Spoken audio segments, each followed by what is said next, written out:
Alrighty, so as promised, today we are going to talk about CF Montreal and when it comes to the endless doom of head coaching carousel that is going on with the team in the past decade or so. And like said yesterday, I could have easily just do a video where I'm basically doing it in front of the camera, breaking you guys the news that Marco Donadel has been fired by CF Montreal and talk about how, well, it seems like CF Montreal is at it again. And it seems like the Saputo family's at it again when it comes to firing head coach, then hire another one, and then fire another one immediately after, not realizing the fact that, yeah, they are pretty much the main problem of why this team has been a laughing stock in the last couple of years. But I want to go deeper than that. I want to talk about looking back in terms of how did they get to this mess that they are, because when you look at the last decade for Montreal, it was not never as bad as things have gone in the last couple of years. There were some good times in the past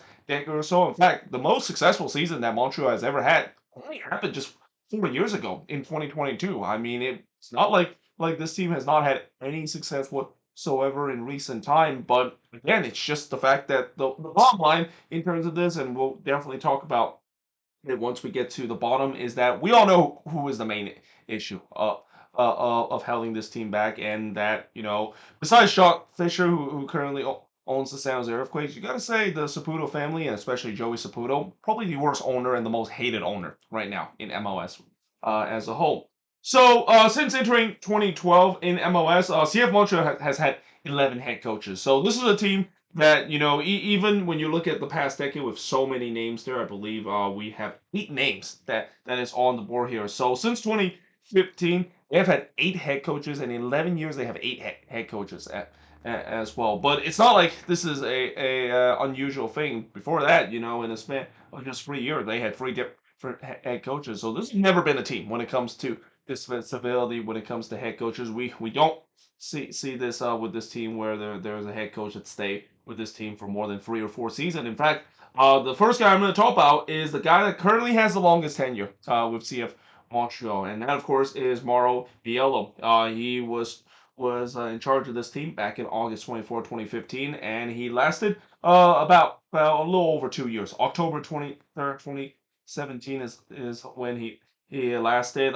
He was in charge of this team for 92 games, and as I said, that is the most that any Montreal head coach is in charge of this team. It's not even close. I think the next one is around like the 70 something mark. But nevertheless, in terms of record, 35, 22, and 35 is the record, and it's also important to know that Mario Biello, he was in charge of this team when things were definitely going well for this team. In 2015, if you recall, this team actually made it to the CONCACAF Champions Cup final. They had that incredible series against Pachuca as well, and this was also the same team that had the likes of Didier Drogba and Nacho Piatti. Those are definitely two legend player in Montreal, especially Piatti as well, one of the most underrated number 10 in this league history. And yeah, they made it to the playoffs that year as well in 2015, but in 2016 they did one better. They made it all the way to the Eastern Conference Final. They were facing off against their hated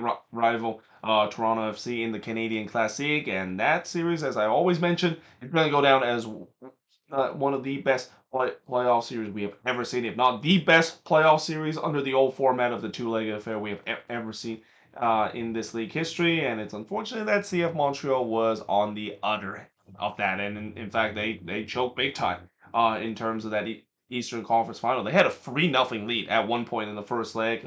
Toronto, of course, getting 2 goals late to make it interesting. And then let's not forget what happened in the second leg. That is going to go down as one of the greatest playoff games we have ever seen in this league history as well. But still, things were going well for this team heading into 2016, and then 2017 happened. And this is when we started to get into the cycle of the fact that this team is good enough in terms of competing for playoff position, but not good enough when it comes to actually making it to the playoffs. They always stutter right near the end to miss out on the playoffs, and as a result, that's why Marbiello got the axe as a result. So they brought in Remy Gard next, and Remy Gard is a name that I know of doing his time with Aston Villa in the Premier League. Didn't really do so well doing his time in Aston Villa, but we've seen before where maybe a failed head coach in the Premier League or a manager in their cases come to MLS and maybe revive his career, just like what we've seen with players before. Yeah, it didn't quite work out that way. He was in charge though for a bit as well. Almost 2 years as well. He was hired on November 8th, 2017. Lasted until August 21st, 2019 before was dismissed, and he took charge for 61 games and have a record of 24, 8, and 29.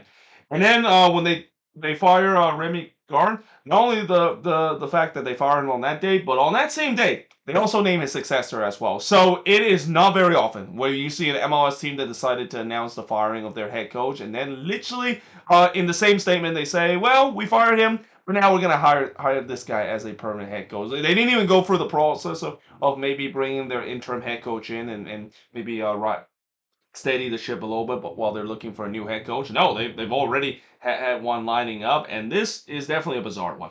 They decided to hire Wilmer Cabrera as their new head coach to replace Remy Gard that they fire on the same day. And I said this before, where when I heard this news, this was just such a bizarre hiring in many ways, because Wilmer Cabrera, he was just fired by the Houston Dynamo. He didn't do well with the Dynamo whatsoever. And I know some people will say, well, maybe he'd go into a new team. It might be a good change of scenery. But even then, I mean, you just feel like with the style that he runs with it just doesn't feel like it fits Montreal. And not to mention, Montreal is kind of a team. At least throughout most of their time, they usually hire head coaches that are either within their their their their team and within in their organization, whether from the academy level or from the assistant, or they like to hire francophone kind of head coach as well, because Montreal is in the francophone area of Canada as well. So it's kind of just completely bizarre the fact that they decided to go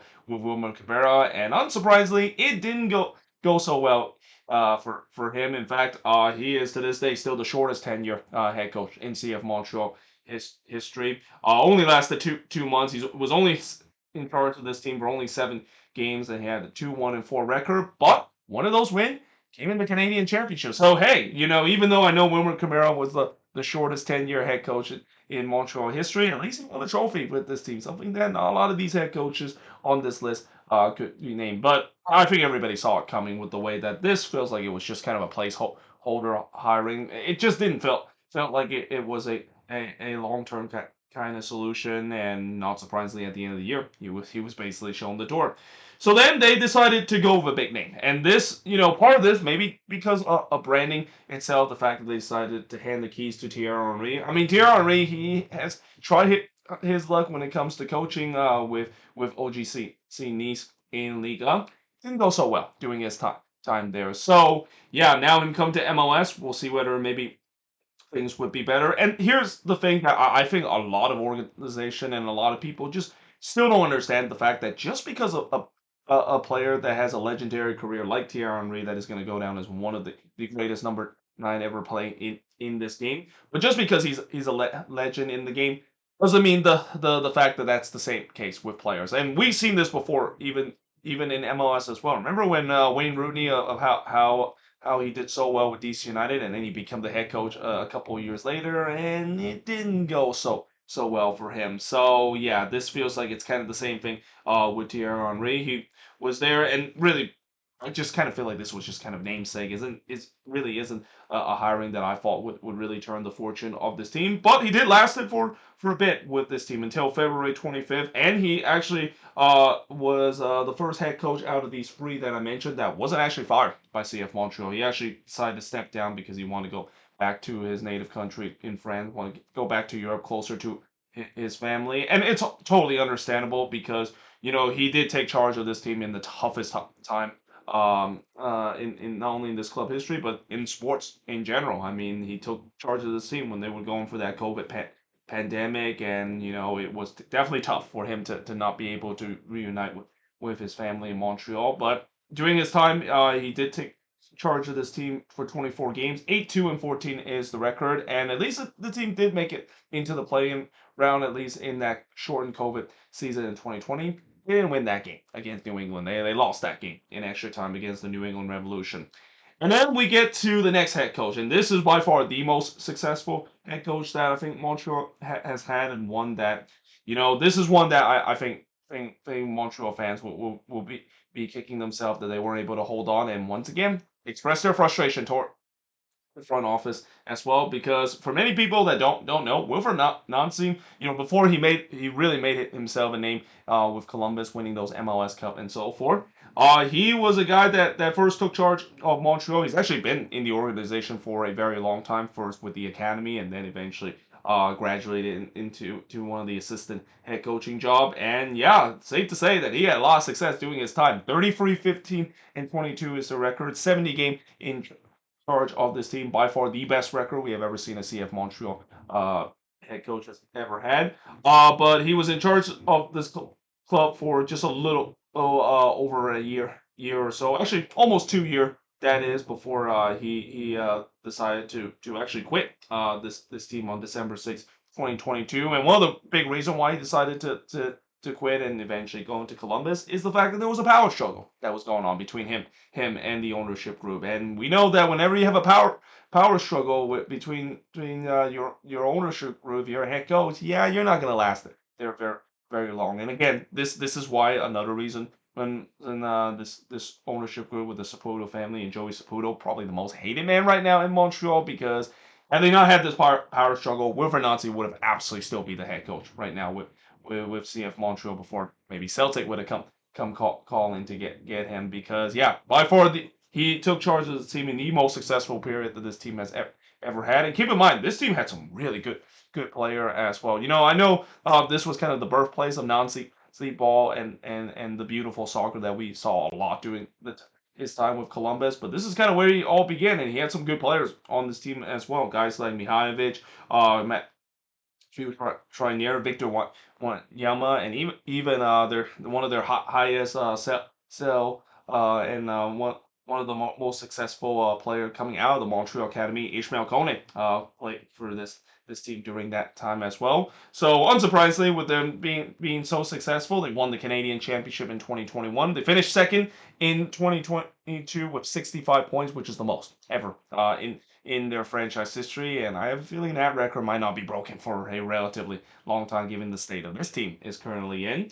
So after Nancy, of course, quit this team and decided to go to Columbus, they decided to go with another hiring that just does not make any sense. They decided to get Hernan Sada in on December 22nd. He lasted only a year, 34 games in charge with 12, 5, and 17 record. I guess Montreal was thinking that maybe Hernan Lasada, with the way that he plays, is going to be something that could replicate what Wilfred Nancy have done, when in reality that could be harder from the truth. I mean, one thing I will say with Lasada doing his time with Montreal, at least he didn't do what he did with DC, where he absolutely pushed those players to the brains. We talked about how a lot of DC players complain about the training session being too intense and so forth. He didn't really quite do it as much, and he's also kind of known to be a more of a pressing kind of head coach. We kind of saw during his time with DC, and for the most part, it actually worked out pretty well. That DC team was kind of very entertaining, at least in the beginning as well. He didn't really quite do as much during his time with Montreal, but I think a big part of it is that they just simply don't have the players that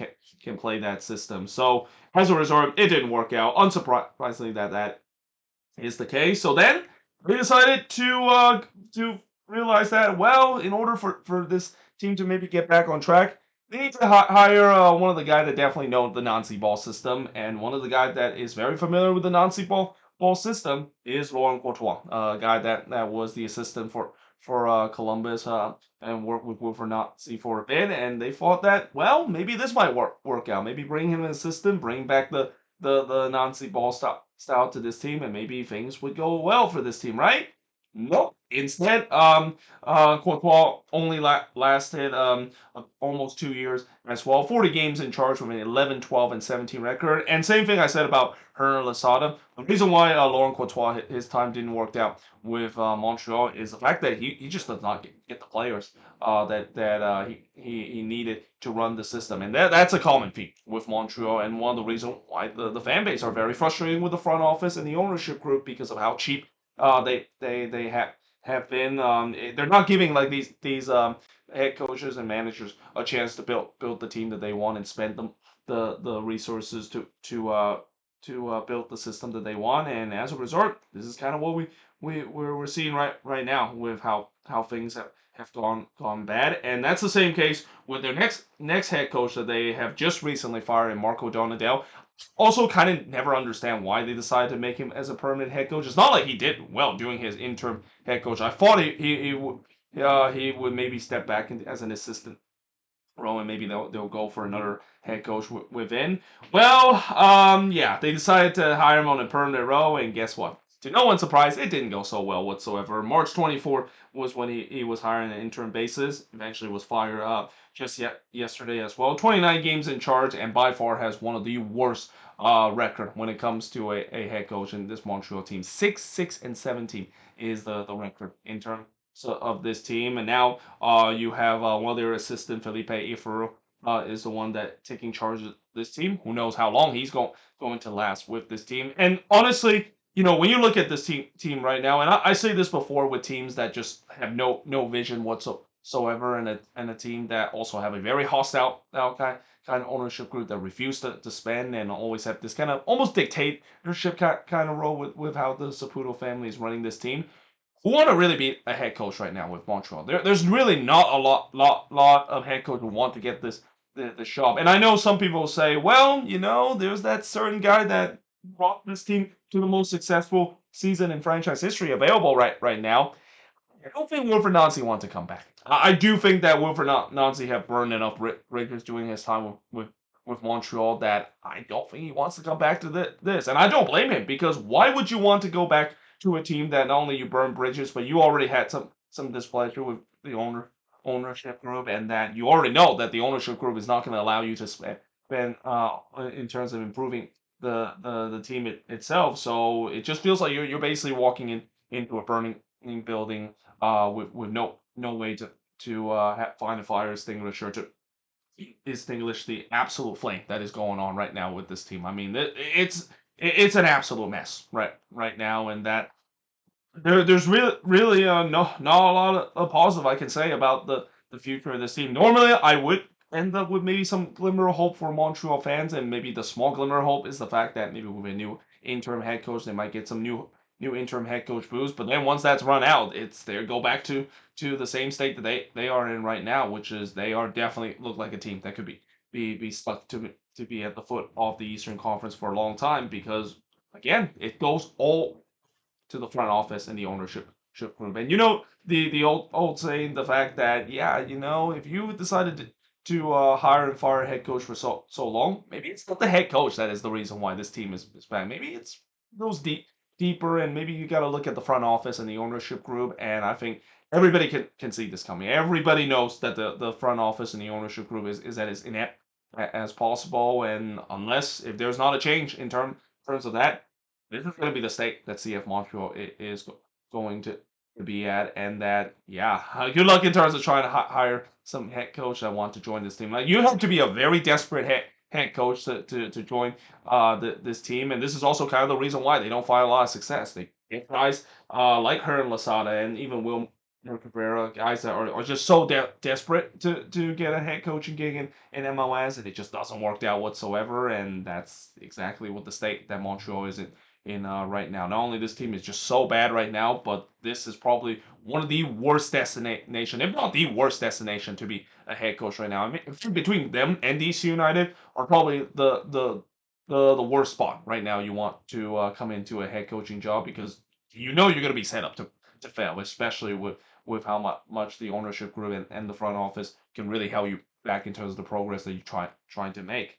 But there you have it. That is pretty much it. Talk about CF Montreal when it comes to look at the head coaches carousel that they have, the endless cycle of doom that they've been going on. And like I said, I wish I could give some more positive news for Montreal fans, but know that unless if the root of the problem with the ownership in the front office doesn't go away, this endless cycle is going to continue with this team. But yeah, hope you guys enjoyed this video. If you do, make sure to like, smash the subscribe button, and yeah, I of course will see you guys next time.